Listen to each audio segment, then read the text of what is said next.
It's time to list your property for sale. You have some plans, you need to relocate, maybe you need to downsize or upsize, whatever it is, you need to get this property sold ASAP. But there's some projects that you've been putting off over the years, and now you're going to take them on before you list the property. Today, I'm going to talk to you about what not to fix when selling your home in Miami. Ooh, this should be a big relief for you, right? I'm going to talk about all of this now. Hey everyone, my name's Jamey Prezzi. I'm a real estate agent in Miami-Dade and Broward counties. I work with my husband, Ognjen Prezzi, and our team. Today, I'm going to talk to you about what not to fix when selling your home in Miami. I'm sure you're going to be so excited to hear this now because now you don't have to do all this stuff before you put the property on the market.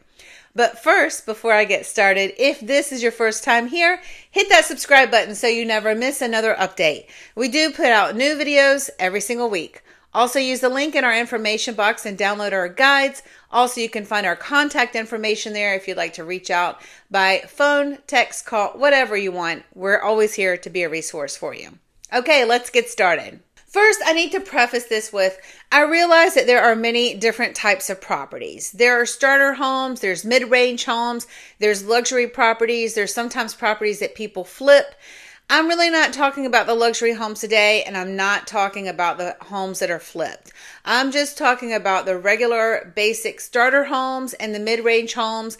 Maybe you inherited a property, it's time to sell it. Maybe you're upsizing, you're downsizing, but those are the properties, the average kind of single family condominium home in Miami-Dade and Broward. I want to talk to you about these details because people really get overly ambitious before they put the property on the market, and sometimes they miss market opportunities waiting to get these things fixed.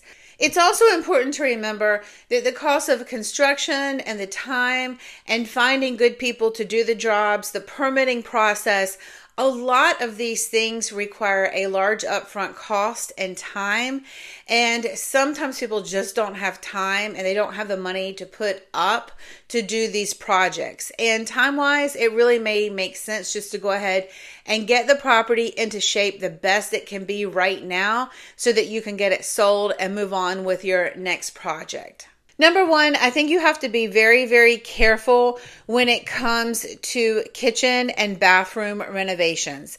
These type of projects can be very expensive.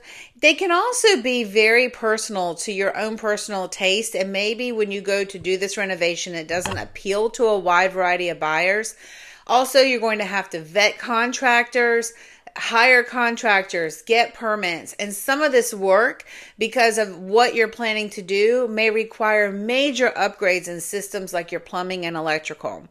I think it makes more sense to fix any repair items like leaky sinks or, broken faucets, things like this, versus doing a major renovation prior to listing the property. With that said, I also think it does not make sense to replace old, outdated appliances. I think it's better just to go ahead and leave them as they are, especially if they're working. If they're not working, okay, then that's a different discussion. But if the appliances are just old and outdated and they're still functional, I think it makes sense to go ahead and just leave them as they are. Closets and custom cabinetry.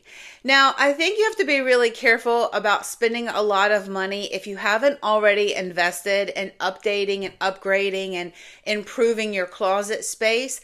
I think really decluttering the property and just kind of organizing that space goes a long way. I think when it comes to putting a lot of money into doing a whole new closet system, you may not recoup that when it comes to selling the property. In fact, I think a lot of people do these closet systems based on their own needs and how they're using that space. And your space may not work for someone else. And in fact, sometimes when people redo these closets, they do the design in a way that makes those closet spaces look much smaller. So it's really better just to pull everything out of the closet, declutter that closet, and reorganize it so it looks spacious rather than spending thousands of dollars investing and putting in closet systems before you list the property. Outdated fixtures and hardware.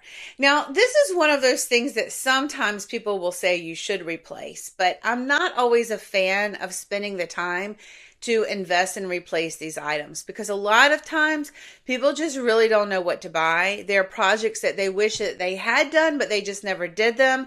And then it's like a block. It's really hard to go pick out fixtures and hardware on a property that you are no longer going to own.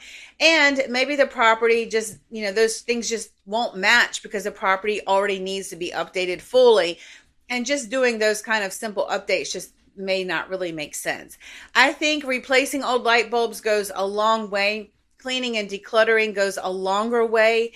And I think you just have to be really careful about those types of projects. Sometimes, the new hardware doesn't match, it doesn't fit correctly, and it just doesn't look good. So if it's one of those projects that you wish you had already done, but you just never got around to it, maybe just leave it alone because people will probably do their own renovations after they purchase the property.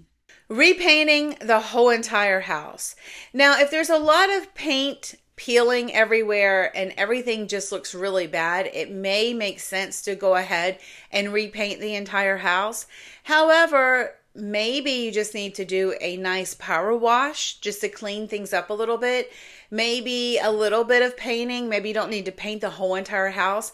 Maybe the doors just need to be painted. Maybe some of the shutters, the decorative shutters, maybe those need to be painted.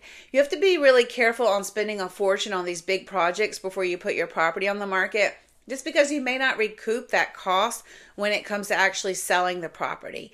So if the property is in really bad shape and you think it needs a whole entire paint job, then of course do it.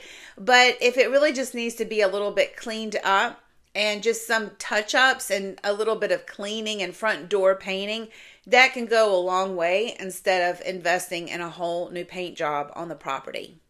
I think that these have been some good topics to discuss today. I know that people like to be a little bit overly ambitious and they get excited about putting a property on the market. And then I know a lot of times people feel obligated to go back and do all of those I wanted to do projects. I should have done that project prior to listing their property.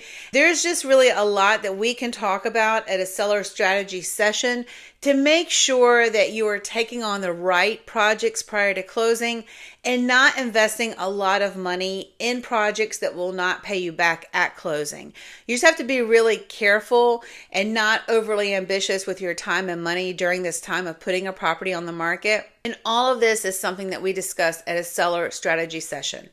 If you have more questions, my name's Jamey Prezzi. This is my husband, Ognjen Prezzi. We're always here to be a resource for you, and I hope you found this video helpful, and we will see you soon.